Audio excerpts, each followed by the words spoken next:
성부와 성자와 성령의 이름으로 말씀을 드립니다. 샬롬. 네. 한 주간 평안하셨습니까? 네. 지난주에 비가 참 많이 왔는데 피해 입으신 가정들은 혹시 없으신가요? 네. 또 주중에 태풍도 올라오고 금요일까지 비 예보가 되어 있는데요. 모쪼록 피해 없으시기를 그렇게 주의해 주시기를 그렇게 당부드리겠습니다. 7월 첫 주일이죠. 네. 오늘도 반년이 그냥 훌쩍 지나간 것 같습니다.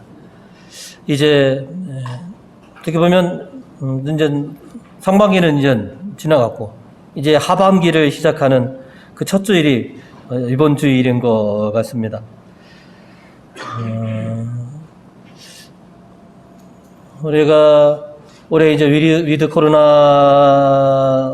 맞이하여서 2년 동안 정체되었던 신앙의 새로운 변화를 우리가 주고자 했던 그런 우리 그 본당인데요. 어떻게 보면 오늘 성경 말씀이 참 살아있다라고 느끼는 것이 우리의 상황에 딱 맞는 그런 말씀들을 우리에게 전해 주셔서 그런 것 같습니다.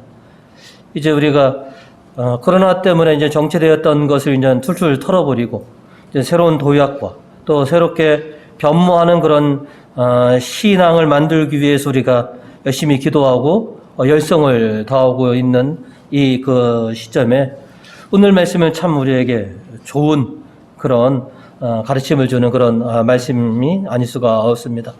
그래서 오늘은 주님의 일꾼이라고 하는 그런 제목으로 말씀을 나누고자 합니다. 오늘 말씀을 통해서 저희가 첫 번째로 새기는 것은 희망으로 다시 시작하라라고 하는 것입니다. 오늘 여러분께서는 일독서로 이사 예언자의 말씀을 들었습니다. 오늘 말씀을 조금 보충 설명해 드리면 이스라엘 백성들이 그 바빌론으로 포로로 잡혀갔다가 그죠? 해방되어서 귀환을 하게 됐습니다. 우리나라도 전쟁을 겪었지만 전쟁이 끝난 상태는 모든 것이 다 폐허지 않습니까? 폐허가 된 예루살렘에 돌아와서 그들은 이제 다시 예루살렘 성벽도 재건하고 다시 무너졌던 성전을 다시 재건하는 그런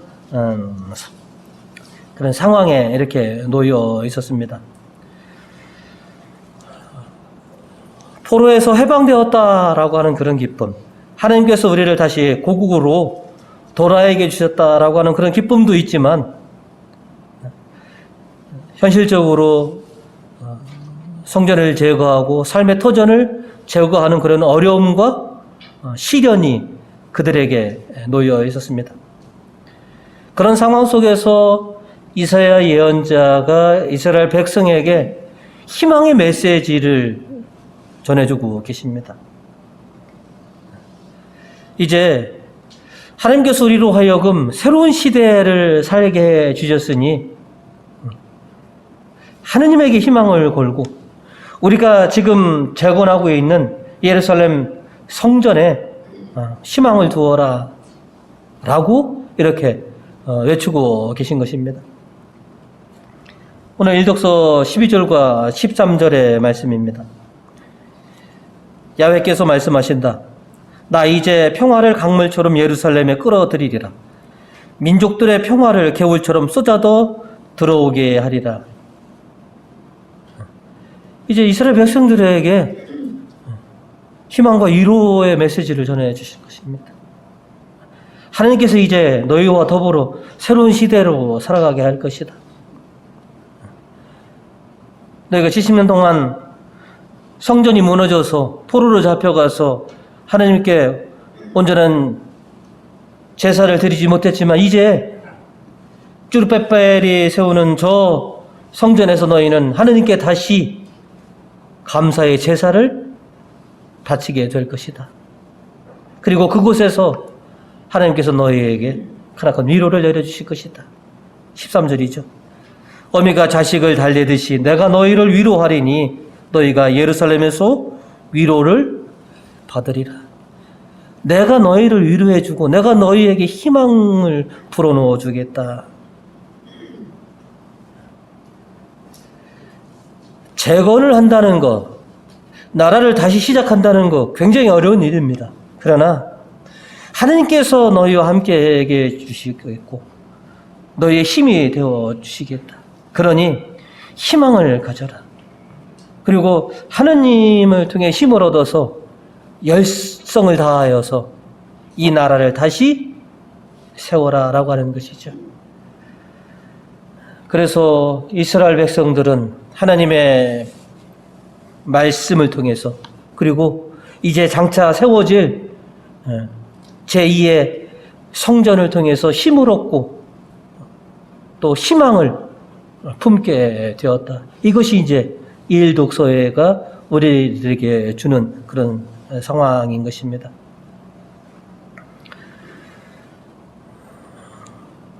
오늘 복음에서도 보시면 예수님께서 특별하게 달리 72제자를 이렇게 선택하셨고 둘씩 짝지어서 이렇게 파견을 하셨다라고 전해주고 있습니다. 하나님께서 예수님께서 당신을 따라가는 수많은 제자들 중에서 달리 72명을 세우셨고 그 중에 내가 뽑혔다. 그래서 나는 주님의 당부를 받고 주님의 말씀을 가지고 세상에 나가서 주님의 말씀을 전하게 되는 제자로서의 사명. 이제 그동안은 그저 세상에 속했던 사람이었고 그러나 예수님을 믿고 예수님을 따라다님으로 인해서 제자라고 하는 그런 신분이 되었고 이제 제자로서 이제 어떻게 보면 어떤 사람들은 그 72명 중에 12사도도 포함되어 있다면 12사도는 두 번째 파견일 것이고 다른 분들은 첫 번째 파견인 것입니다. 아, 내가 이제 예수님의 일을 이제 시작하는 거구나라고 하는 것. 그래서 그들은 주님을 통해서 이루어지시는 하나님 나라의 건설을 위해서 그런 희망을 가지고 이제 자기에게 부여진 그런 동네로 찾아가게 된 것이죠. 그리고 가는 곳마다 그들이 외치는 것이 바로 주님께서 이루어주시는 평화가 함께 하시기를. 자, 오늘 복음 5절과 6절의 말씀입니다.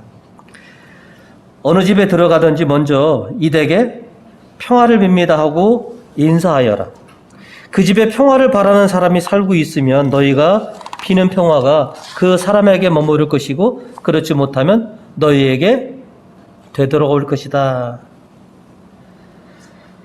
주님은 72명의 제자들이 평화의 일꾼으로서 그래서 고통과 어둠 속에 있는 그런 사람들을 찾아가셔서 주님의 평화를 완성하라라고 이렇게 사명을 주신 것입니다.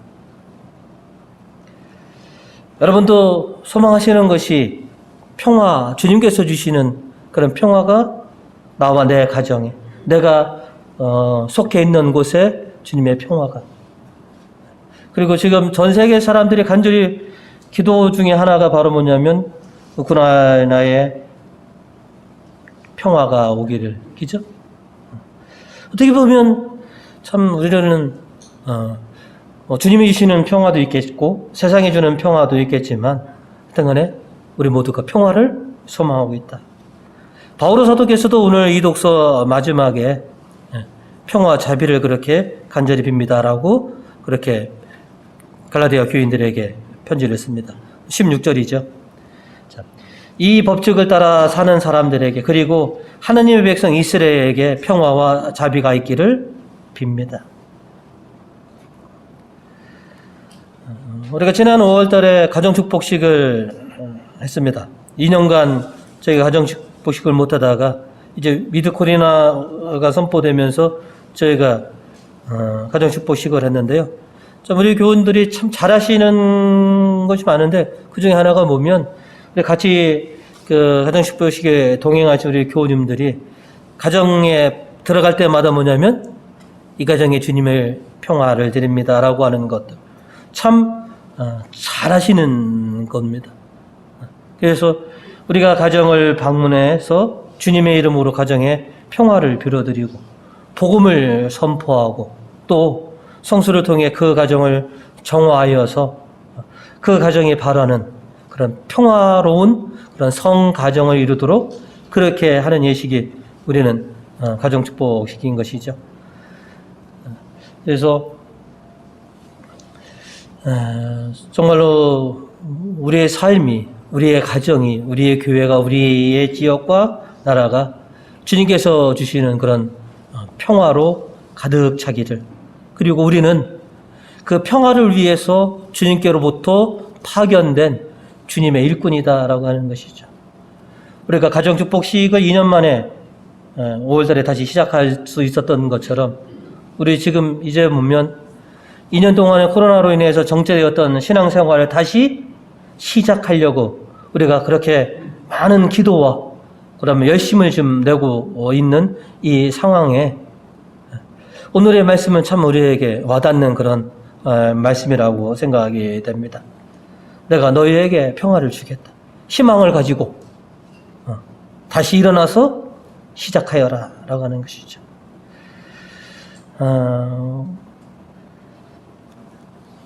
베드로 사도가 성전 미문 앞에 안증뱅이를 고쳐주던 그 사례가 있습니다.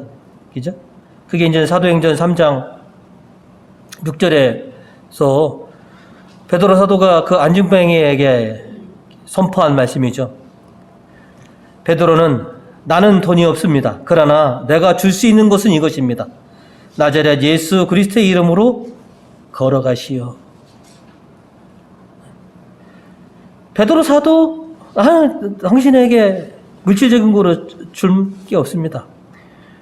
복음에서 파견된 72제자 돈도 가지고 다니지 말고, 그러니까 아무것도 보면 물질 세상적으로 사람들에게 줄 것은 없지만 그들이 줄 수 있는 건 예수 그리스도를 통한 평화는 줄 수 있습니다. 오늘 우리도 마찬가지입니다. 그죠? 우리가 물질적으로 보면 그렇게 없지는 않지만 또 그렇게 뭐예요?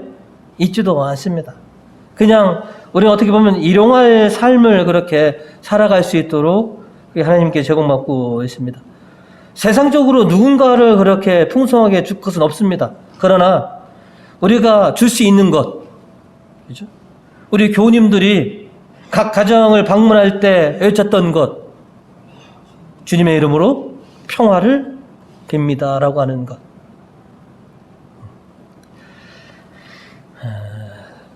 주님께서 우리를 통해서 또 우리를 또 오늘 당신의 품으로 불러주시고 또 이 세상으로 다시 파견하셨을 때 우리에게 주신 것은, 그죠? 너희가 나가서 내 평화를 선포하고 빌어주어라. 이제 다시 너희가 나를 통해서, 이 미사를 통해서 힘을 받아서 평화의 일꾼으로서 당당히 서라.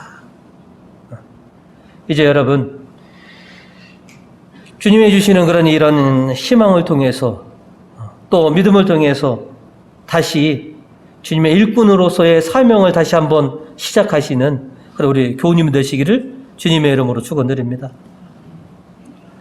오늘 말씀을 통해서 저희가 두 번째로 새기는 것은 새로운 사람이 되어라 라고 하는 것입니다. 우리는 이 미사를 통해서 새로운 사람으로 거듭나는 그런 은총을 우리가 늘 받습니다. 미사의 은총 중에서 가장 소중한 것, 그렇죠? 당신께서 말씀과 성사를 통해서 우리에게 큰 은총을 베풀어 주시죠. 그렇죠? 그리고 힘과 또 생명을 얻어서 우리로 하여금 늘 거듭나는 그런 사람으로 서게 해 주십니다. 오늘도 여러분이 미사 맨 첫머리에 우리가 죄의 고백부터 시작했죠. 우리는 그 죄의 고백 속에서 주님께 우리로 하여 저를 오늘 이 시간 새로운 사람이 되게 하십시오라고 우리는 이렇게 간구했습니다. 우리 미사 예문 속에서 보시면 주여 우리 죄를 용서하시고 우리로 하여금 예수 그리스도 안에서 새로워지게 하소서라고 30분 전에 여러분 그렇게 간구하셨죠. 주님, 제가 이 미사를 통해서 새로운 사람이 되게 해 주십시오. 거듭난 사람이 되게 해 주십시오. 라고 이렇게 우리가 주님께 간구를 했습니다. 그래서 미사는 우리를 새로운 사람으로 변화시켜주는 것이 이 미사의 은총이기도 합니다.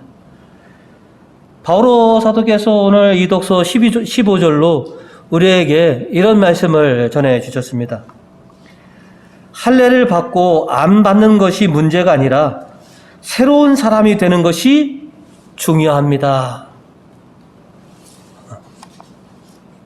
오늘 내가 주님의 은총으로 새로운 사람이 되는 것이 중요하다 하는 것이죠.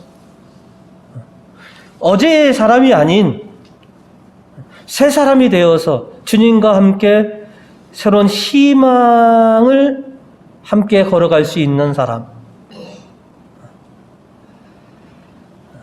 그래서 우리는 늘 주님의 은총으로 새 사람으로, 거듭난 사람으로 그렇게 살기를 원합니다.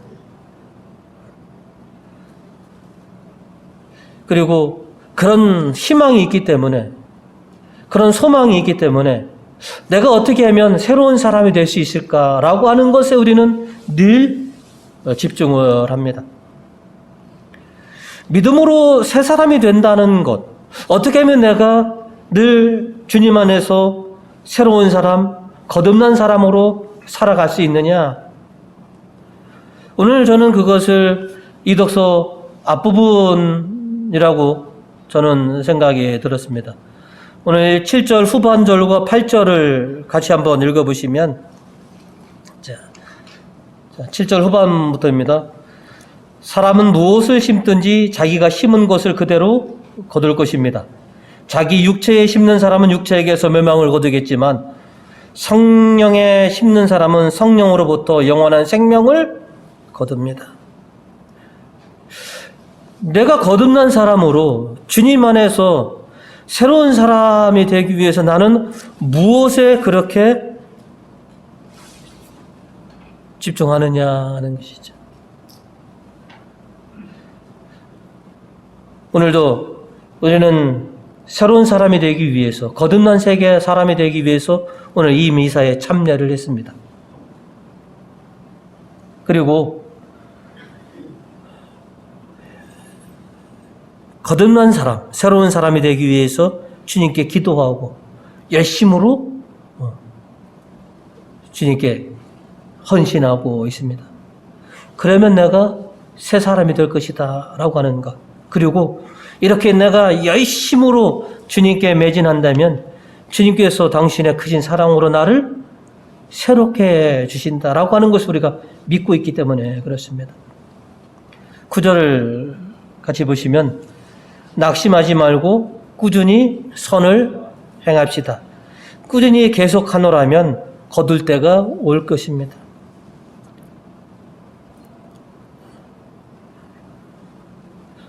오늘 우리들에게 보면 신앙생활 하다 보면 기도해도 간절히 매달려도 열심으로 주님께 헌신해도 이게 언제까지 해야 되느냐? 답은 간단합니다. 열매가 있을 때까지, 응답이 있을 때까지 그렇게 포기하지 말고 꾸준하게 하노라면 언젠가는 결실이 있을 때고 거둘 때가 있을 것이다 하는 것이죠. 이제 위르 코로나를 맞이해서 우리가 우리의 신앙과 우리의 생활이 좀 새롭게 변화하기를 원하고 있습니다. 그러면 우리가 할 수 있는 건 간단합니다. 꾸준하게 낙심하지 말고 신앙에 집중하라라고 하는 것이죠.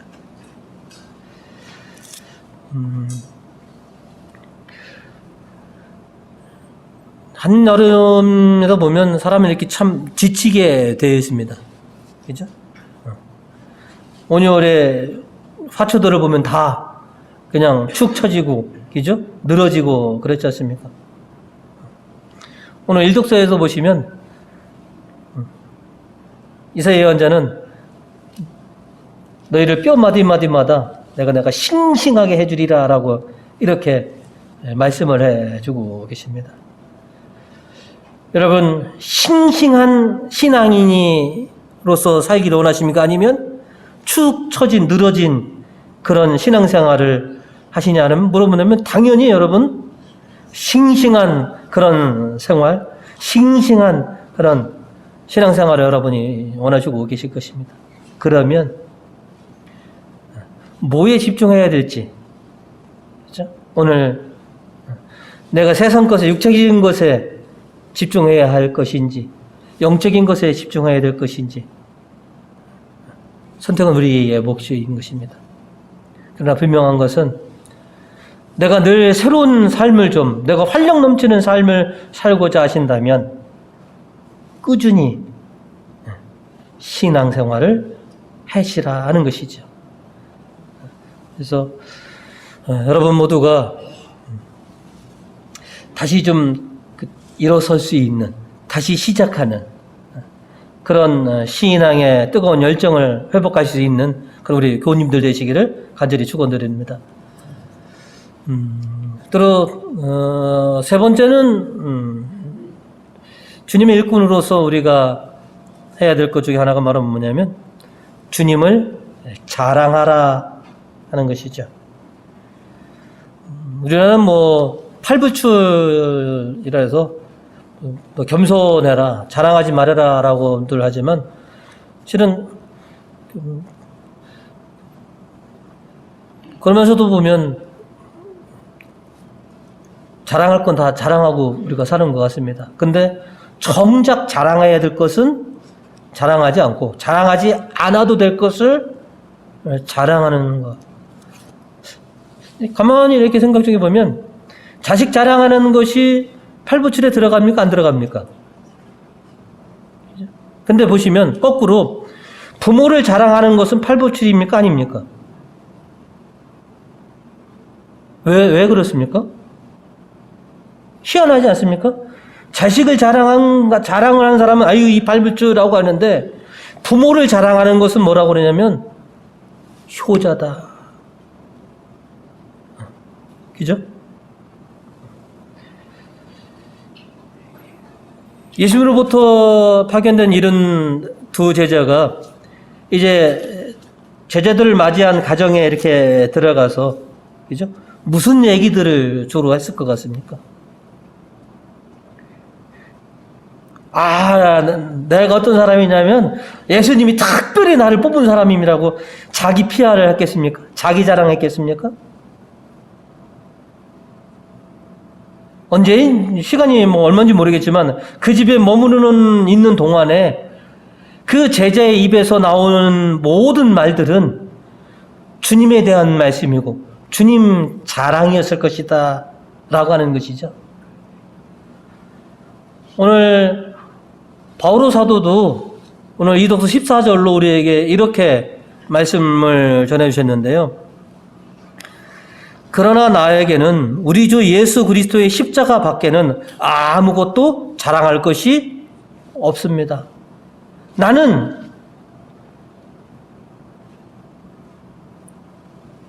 주님만 자랑합니다.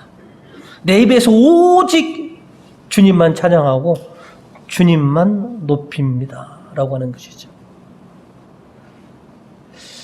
바오로 사도는 당신이 이제 주님을 믿고 사도가 되면서부터 당신의 말대로 우리가 성경에 보시면 바오로 사도가 당신 자랑을 한 거는 별로 없습니다.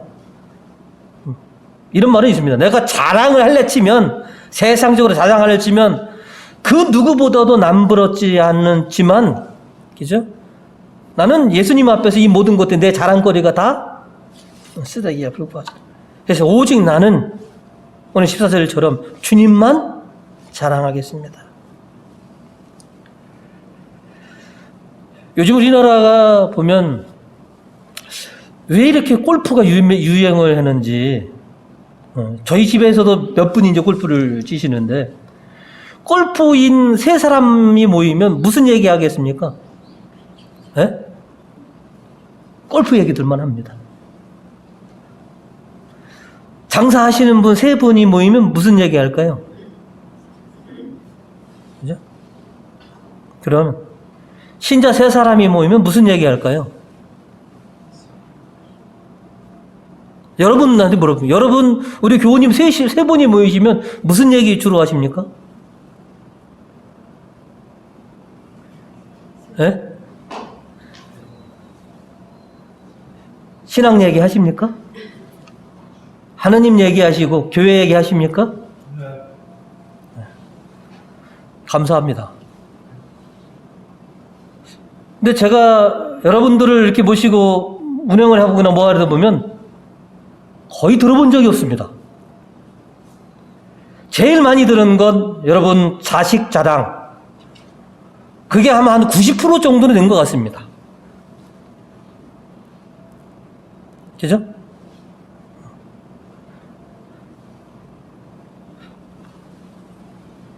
하나님 자랑, 교회 자랑, 예수님 자랑하시는 것을 거의 여러분 들어보셨습니까? 여러분 가까운 우리 교우님들 있으시잖아요. 335 모이시면 주님 자랑 하십니까?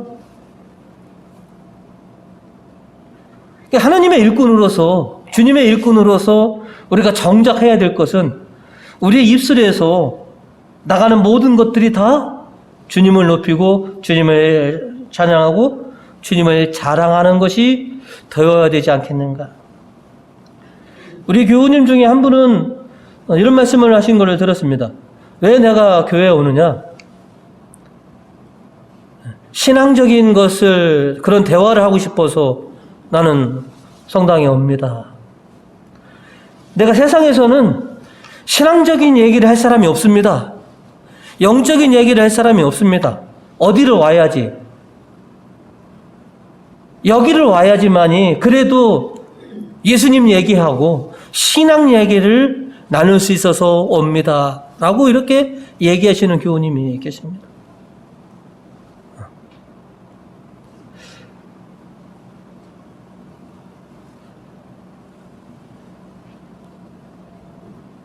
신부들 셋이 만나면, 이제 사적으로 이렇게 만나면요. 야, 이제 우리 각자 본당 얘기 하지 말자. 그렇게 얘기해놓고 30분도 채 지나지 않아서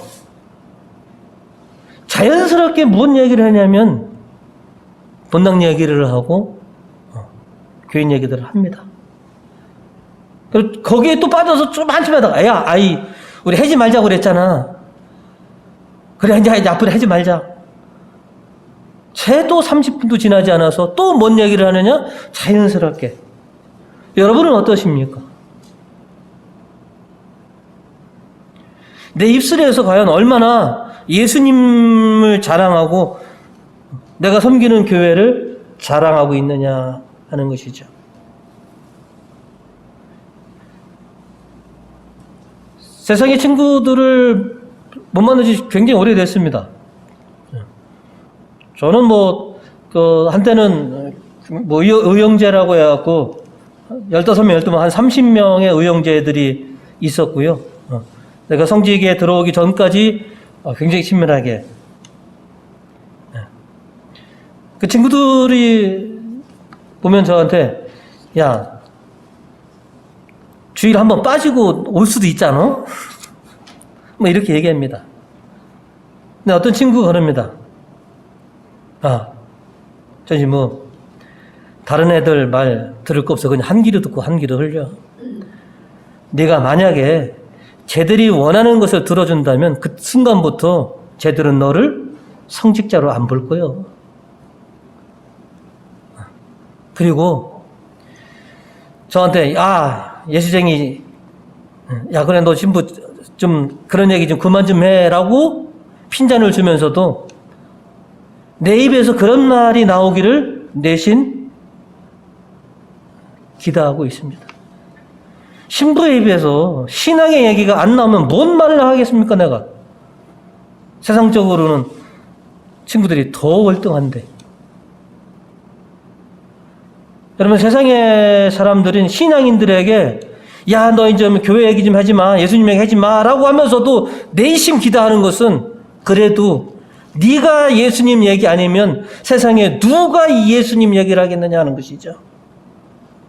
여러분 생각해 보시면, 그죠? 우리가 예수 얘기를 안 하면 누가 세상 사람들에게 예수 얘기를 하겠습니까?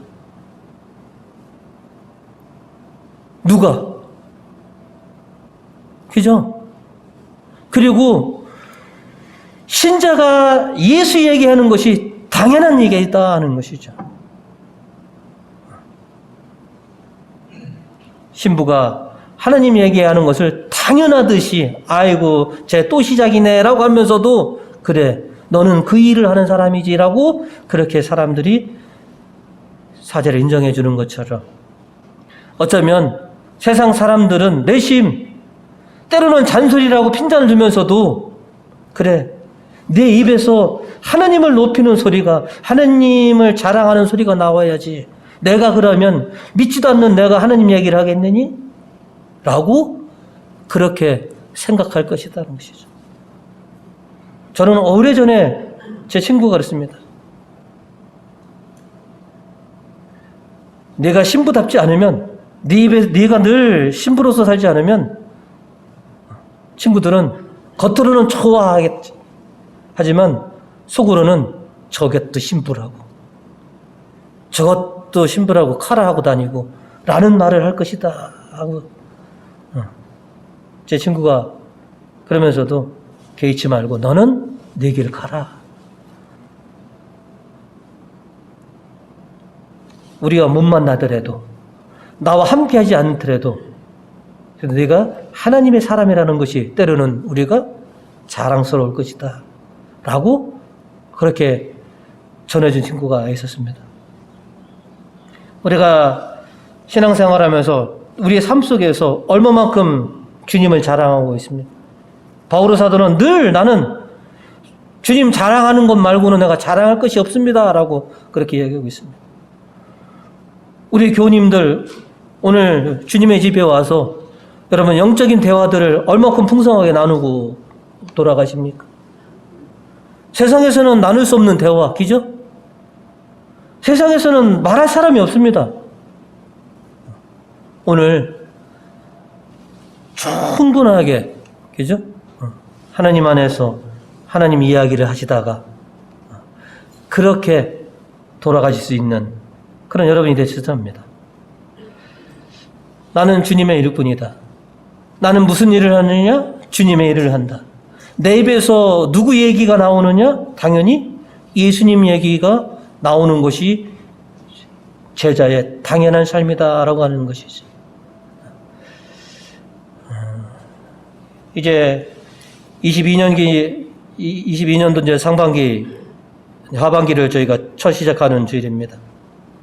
저는 우리 교우님들이 주님의 은총으로 다시 시작하실 수 있는 그리고 정말로 주님께서 주시는 그런 평화를 온전히 누릴 수 있는 그런 교우님 되시기를 주님의 이름으로 축원드립니다.